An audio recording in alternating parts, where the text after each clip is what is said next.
Pameran cerita kaca ini dilatar belakangi oleh langkanya pameran lukisan kaca di Indonesia setidaknya dalam 10 tahun terakhir.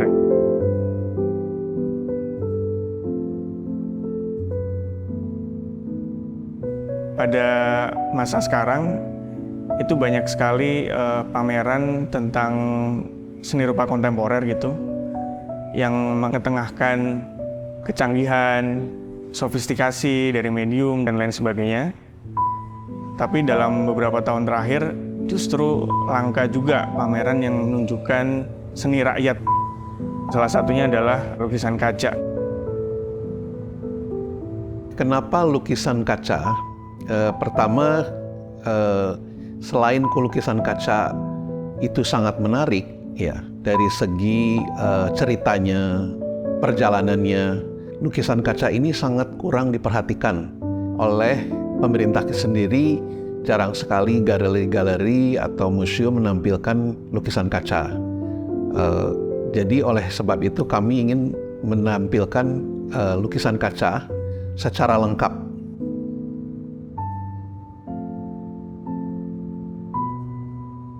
Saya bercerita sedikit dulu tentang bagaimana lukisan kaca atau seni lukis kaca ini muncul ya.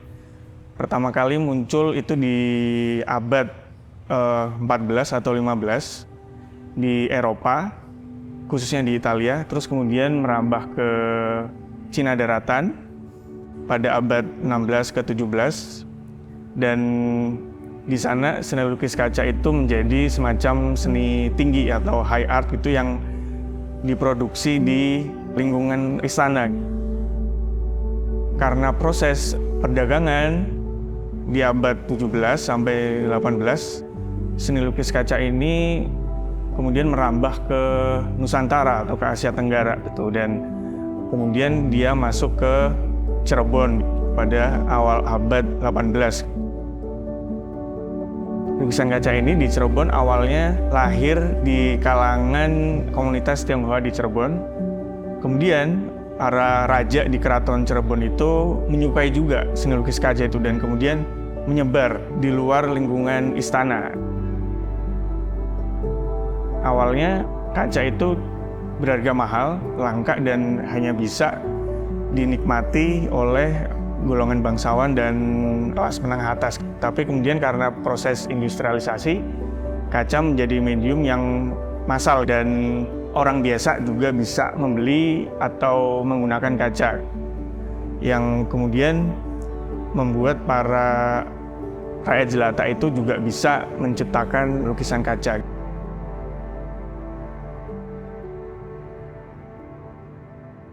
Pertama yang kami lakukan adalah membuat sebuah research ya. Bagaimana bisa menampilkan sebuah pameran lukisan kaca yang lengkap.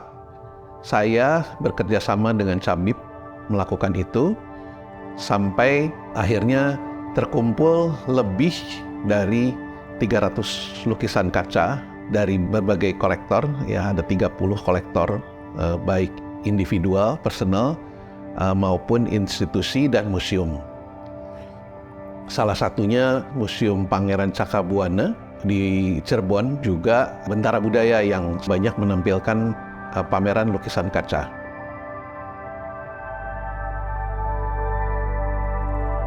Setelah kami melakukan riset, terus kerja lapangan untuk melihat seluruh tema subject matter dari lukisan kaca ini, kami menemukan ada beberapa tema besar gitu ya, yang kemudian itu terwujud dalam ruang pamer. Yang pertama adalah wayang, itu satu tema yang sangat populer gitu di lukisan kaca. Kenapa kemudian pelukis kaca ini menciptakan genre wayang?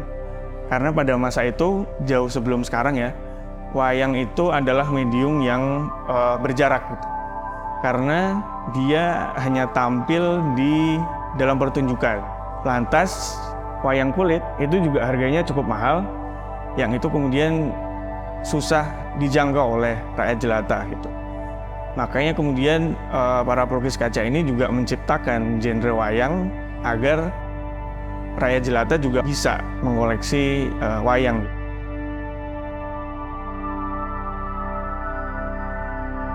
Kedua, tema cerita rakyat. Nah, tema cerita rakyat ini sebenarnya menjadi wujud yang sangat menunjukkan lukisan kaca sebagai seni rakyat. Karena kemudian mereka menciptakan banyak visualisasi dari dongeng, dari cerita rakyat yang hadir di wilayah mereka.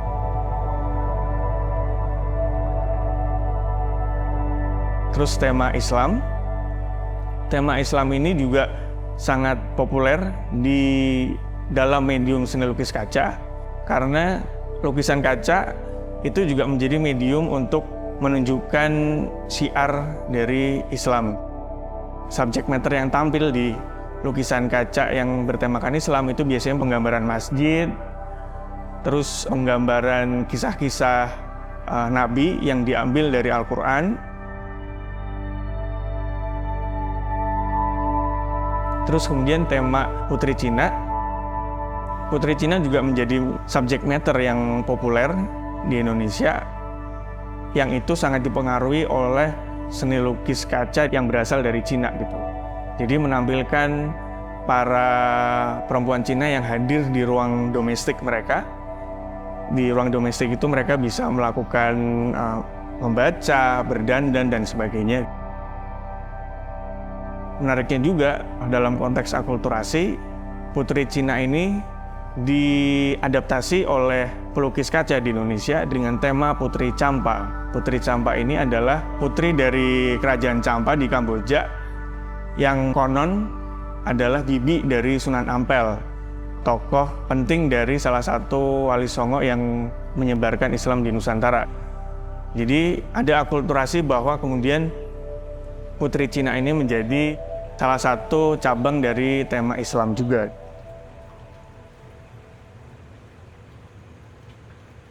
Untuk pameran lukisan kaca ini, kami mentargetkan tentunya adalah generasi muda. Ya. Oleh sebab itu, desain menjadi bagian yang penting. Bagaimana kita mempresentasikan pameran ini dengan rapih, informatif, dan tertata dengan baik. Kita juga ingin menampilkan dengan cara yang lebih menarik untuk generasi muda. Misalnya, kami mengundang dua seniman, Agra Satria dan Koun, untuk membuat sebuah karya yang interaktif yang terinspirasi dari ikon-ikon yang sering tampil dalam lukisan kaca, yang diberi judul Mosaik Budaya.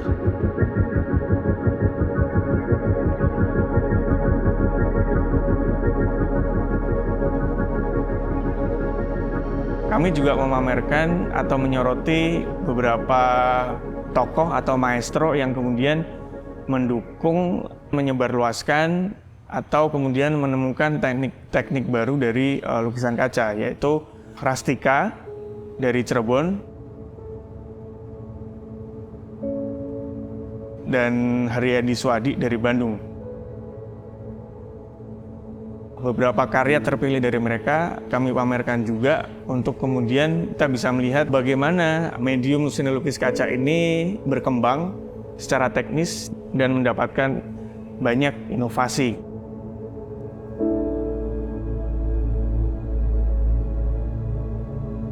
Kami juga memamerkan lukisan kaca ini dalam bentuk-bentuk yang fungsional.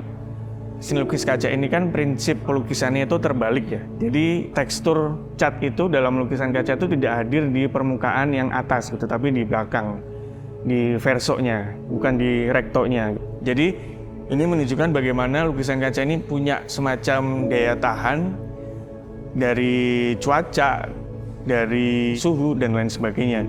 Makanya kemudian lukisan kaca ini biasanya tersemat juga dalam objek-objek fungsional.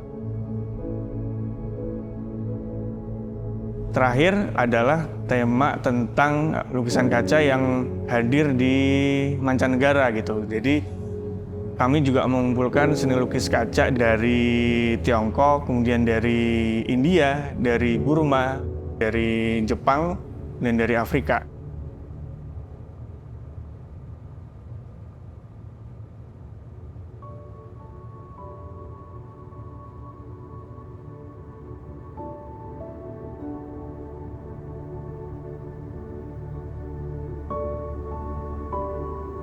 Untuk harapan sebenarnya dengan memperkenalkan bahwa yang namanya sebuah seni rakyat yang kurang dihargain tapi ternyata mempunyai nilai yang luar biasa, menurut saya itu menjadi bagian yang penting untuk kita bisa sampaikan kepada generasi muda ya.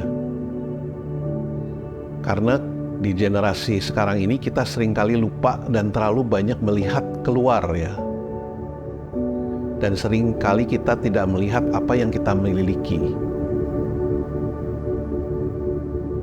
Saya rasa itu menjadi bagian yang penting dari tujuan dan pameran kami kali ini.